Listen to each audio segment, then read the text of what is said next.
News of the people, by the people, for the people. निवडणुकांचे फटाके दिवाळीत फुटणार। बहुचर्चित आणि बहुप्रतीक्षित महाराष्ट्रातील 29 महापालिका आणि 223 महानगरपालिका यांच्या निवडणुका कधी होणार याकडे सर्व राजकीय पक्षांचे डोळे लागलेले। या सर्वच स्थानिक स्वराज्य संस्थांच्या टर्म संपलेल्या, त्यांचा कारभार प्रशासन हाकत आहे। लोकसभा आणि विधानसभा निवडणुकीनंतर स्थानिक स्वराज्य संस्थांच्या निवडणुका घेण्यात येतील अशी अपेक्षा होती। मात्र सर्वोच्च न्यायालयात प्रलंबित असलेल्या ओबीसी आरक्षणावरील याचिकेवर या निवडणुका अवलंबून आहेत। सर्वोच्च न्यायालयात या याचिकेवरील सुनावणी पुढे ढकलली जाते। मंगळवारी 25 फेब्रुवारीला यावर सुनावणी होणार होती, मात्र ती झाली नाही। अखेर या प्रकरणावरील सुनावणी 4 मार्च पर्यंत पुढे ढकलण्यात आली आहे।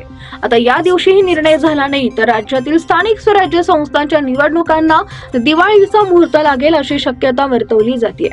25 फेब्रुवारीला हे प्रकरण सर्वोच्च न्यायालयात आलं होतं, पण हे प्रकरण पटलावर येण्याआधीच न्यायालयानं कामकाज आटोपलं। त्यामुळे ही याचिका सुनावणीसाठी आली नाही। त्यामुळे याचिकाकर्त्यांचे वकील आणि सरकारच्या वतीनं सॉलिसिटर जनरल तुषार मेहता यांनी या प्रकरणावरील सुनावणी 4 मार्च पर्यंत पुढे ढकलावी अशी मागणी केली। न्यायालयानं त्यावर विचार करू असं म्हटलंय। त्यामुळे आता जर 4 मार्चला सुनावणी झाली नाही तर मात्र मे महिन्यात न्यायालयाच्या उन्हाळी सुट्टी लागेल, त्यानंतर पावसाळा येईल। न्यायालयाचा निर्णय तेव्हा येऊनही निवडणुका घेता येणं तितकंसं शक्य होणार नाही।